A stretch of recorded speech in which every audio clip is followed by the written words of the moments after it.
Assalamualaikum warahmatullahi wabarakatuh. Selamat datang di pembelajaran informatika pertama.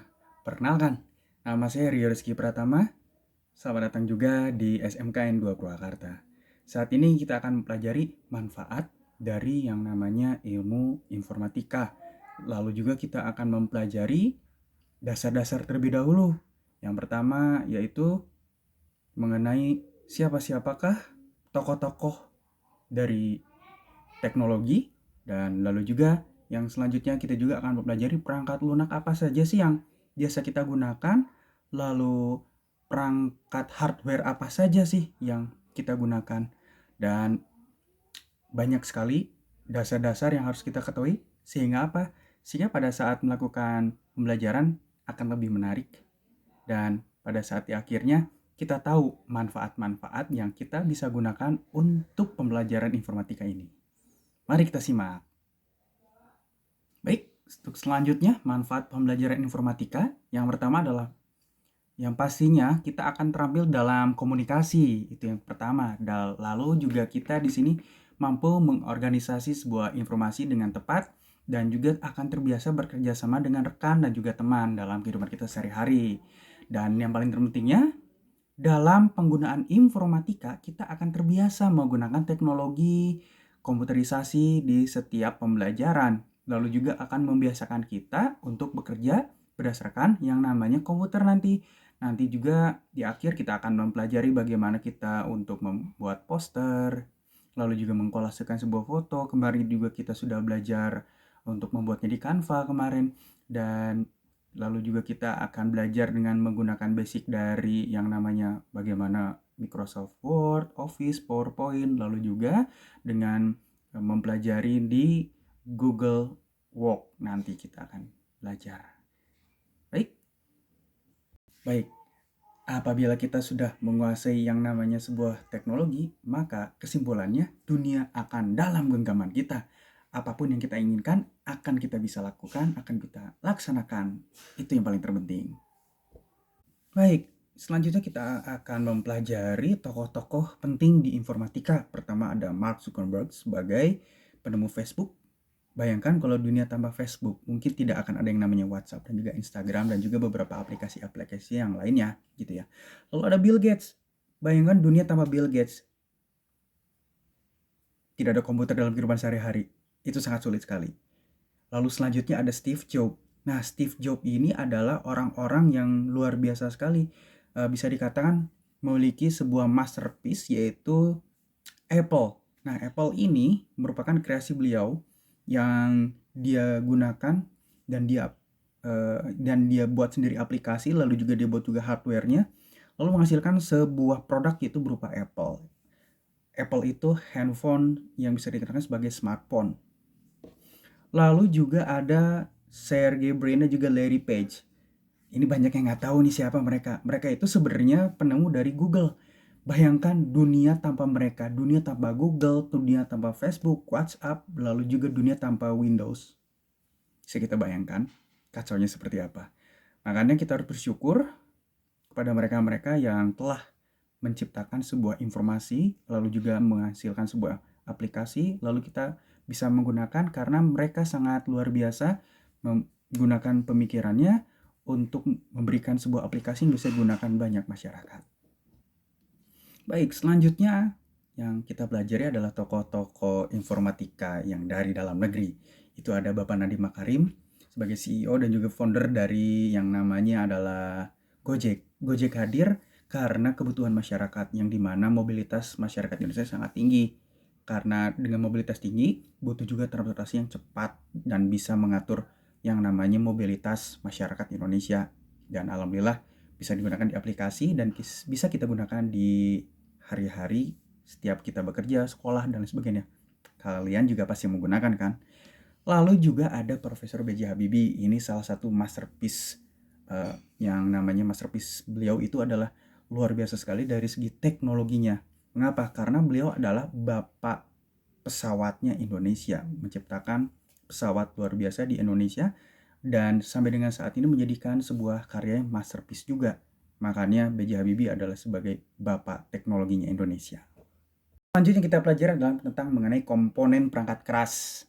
Yang kita ketahui pada saat kita mau menjalankan komputer gitu ya, kita harus tahu dulu ini ada monitornya, lalu ada CPU, ada mesin printer untuk ngeprint, lalu keyboard untuk mengetik, lalu juga ada mouse-nya, lalu ada speaker untuk mendengarkan suara ataupun juga lagu biasanya kalau kita.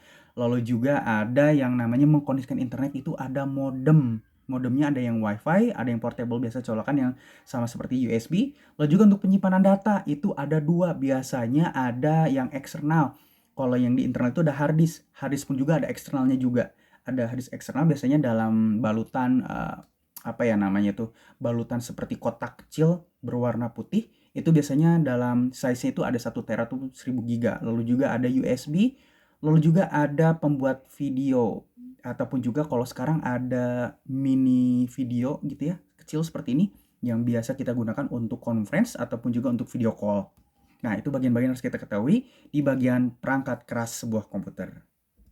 Oke, selanjutnya di sini kita akan mempelajari juga tentang komponen perangkat lunak. Ini bisa dikatakan sebagai software ataupun juga aplikasi.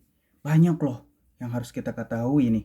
Ada Microsoft ya yang biasa kita gunakan di kehidupan sehari-hari. Nah, kalau dulu itu ada penggunaan yang namanya BlackBerry. BlackBerry itu BB lah singkatannya ya. Lalu juga kalau penggunaan untuk Apple itu namanya ada iOS. Nah, kalau untuk laptopnya Apple itu ada Mac. Nah, yang paling sering kita gunakan sehari dalam kehidupan kita itu ada yang namanya Android.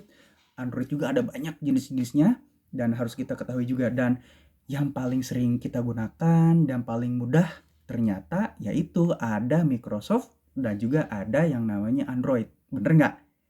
Kamu pakai nggak nih? Kayaknya make. Itu dia.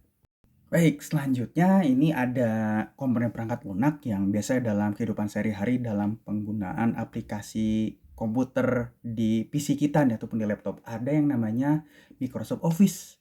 Ada banyak jenis. Yang pertama ada Word untuk ngetik laporan, lalu juga kita untuk proposal, presentasi. Itu ada yang namanya PowerPoint. PowerPoint berupa presentasi. Selanjutnya juga ada yang namanya Microsoft Outlook. Outlook itu apa sih? Ini jarang banget yang kita gunakan dalam sehari-hari. Outlook itu untuk email. Email tapi berbentuk nama kita yang biasanya digunakan di dalam pekerjaan. Nah, pekerjaan misalnya nih untuk emailnya riorizkipratama@kagum.com. Nah, sepertinya kayak gitu. Jadi digunakan biasanya sama perusahaan untuk si Outlook ini. Tampilannya berbeda dengan email Gmail ataupun juga Yahoo, tapi lebih sederhana, lalu juga lebih berisikan tentang mengenai pengiriman, lalu juga penerimaan surat dan lain sebagainya untuk di Outlook. Lalu selanjutnya yang paling penting nih, ngitung-ngitung ini ada yang namanya Microsoft Excel. Itu luar biasa. Nah, keempat bagian ini Microsoft Office sering kita gunakan dalam penggunaan pekerjaan kita sehari-hari. Siap-siap nih dalam kehidupan sehari-hari kita harus optimalkan penggunaan dari Office ini. Selanjutnya yang kita pelajari adalah tentang mengenai aplikasi yang kita gunakan sehari-hari di Google.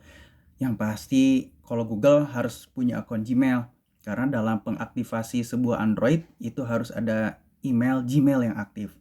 Selanjutnya juga apabila kalau kita sudah punya Gmail, otomatis di sini kita punya yang namanya YouTube, lalu juga ada Google Play, ada Google Meet. Dan di dalam Google Drive itu pun itu sudah otomatis kita punya dan itu ada kapasitasnya kurang lebih sih 15 giga. Dan yang paling penting si yang namanya Google Drive ini punya hampir mirip banget sama yang namanya Microsoft Office, lalu juga PowerPoint, ada Excel gitu ya. Namanya kalau Word itu dokumen, kalau Excel itu spreadsheet, kalau presentation itu ada namanya Google Slide. Dan juga ada yang namanya biasa kita gunakan dalam sehari-hari itu ada Google Form. Nah, bagi teman-teman sekalian, kalau ngetik di Google Dokumen, itu jangan khawatir kayak di spreadsheet sama di slide. Kalau misalnya mati lampu misalnya ataupun juga handphonenya mati, itu sudah tersimpan otomatis ada di Google Drive otomatis. Selain itu, kalau di zaman pandemi juga pada saat ada yang namanya kita belajar secara online, pada saat kita punya Gmail, otomatis punya Google Classroom. Itu luar biasanya Google loh. Makanya untuk kita harus punya yang namanya sebuah akun Google, lalu juga bisa explore. Dan siapa yang mengeksplornya? Kalian sendiri nih. Jangan lupa pelajari terus penggunaan-penggunaan dan juga optimalisasi dari informatika ini. Sampai ketemu di pembelajaran selanjutnya, dan Bapak harap kalian semua bisa menjadi seseorang yang luar biasa di bidang informatika. Sampai ketemu di pembelajaran selanjutnya. Bye. Assalamualaikum warahmatullahi wabarakatuh.